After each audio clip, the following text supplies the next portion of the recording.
This is Africa. This is the reality of the majority of rural workers in Africa. Women employing basic, nearly prehistoric agricultural techniques. 65% of the population is composed by manual farmers. The women. They are surrounded by land, available land, all around. How can they use this land? If there was another way to pump some water, things would be so much better for them. And wouldn't it be great if they had some of those fancy tractors that only 10% of the population has access to? Yeah, it would be terrific. All the tasks could be solved in half the time. No, even faster. If they had those machines, they would surely have more time to spend with their family, that's for certain. Heck, they could even take the bus to go on a holiday to the beach. This is Africa. But think for a moment about what Africa can become.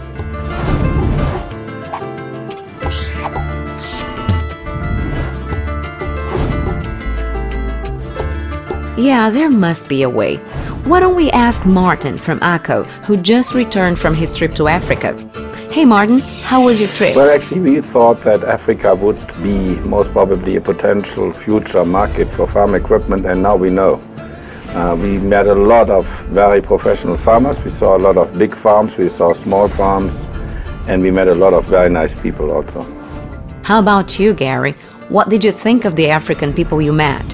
They are just trying and struggling to get productive farming introduced. They look for any plot of land that's possible, and by hand they'll dig furrows and they'll put corn or maize in, and they'll have little plots that's what they're using to feed their family, and if they're lucky, have a good year with good rainfall, they can also leverage that into some sort of an income.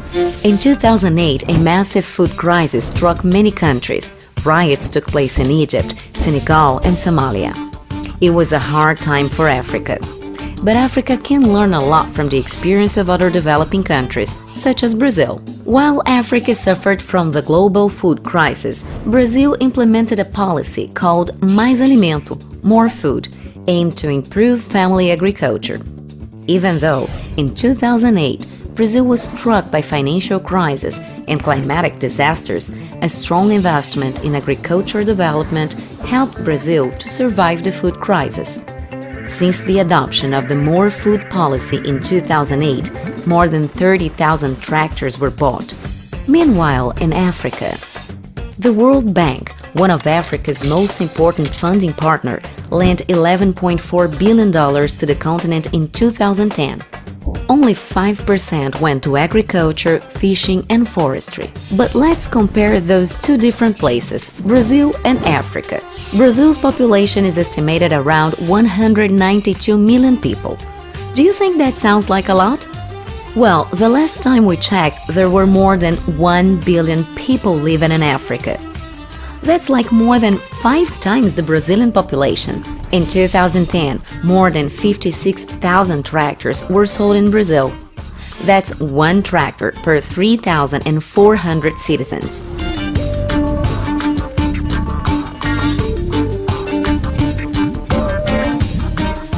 In Africa, however, only 15,000 tractors were imported.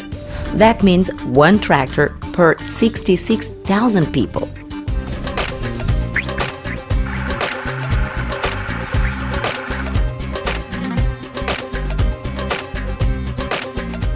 Well, you must be tired of numbers. Let's talk about how can we help? How can we change that situation? Hey Martin, got any idea? What do the Africans need? They need help. They need help from the industry, and they need help in a different way. We shouldn't sell or donate them food. We should give them farm equipment to make sure that they learn to farm properly. And to improve farming, and again, teaching him to fish rather than giving him a fish. Well, I'm glad you two agree with that. The good news is that the resources of Africa are very good. We have in certain areas of Africa very good farmland, we have in very good climate conditions, and we have a lot of companies who are prepared to help Africa with farm equipment, with seeds, with fertilizers, with chemicals. Now that companies are already investing in seeds, it is time to bring mechanization to Africa. There is no real development without engine power. We offer the smaller end technology, small tractors that can easily be put into applications where you take some of these subsistence plots, put them together, potentially in a co-op sort of situation or in a contractor situation, that a small contractor goes around and puts productive methods in place in these small fields. In terms of population, Africa is the largest growing region in the world. It is important to think what can be done to help. To be a big part of this market and to help the African continent achieve the food security that they so badly need. Sustainable, environmentally friendly solutions.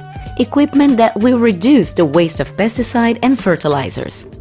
For me, the most important part is actually education and training. What is also important, when you go to a new market and a new country in Africa, you need to make sure that you also have your people there. Mm-hmm. Service is also customer service, warranty, parts.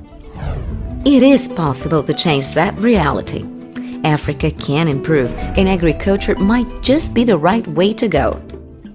That potential is here, that with the right sort of policies and the right sort of commitment from companies as well as governments, we can solve the issues and we can make Africa a big part of the solution.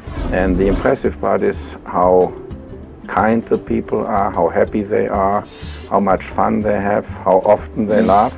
Their level of motivation is really outstanding.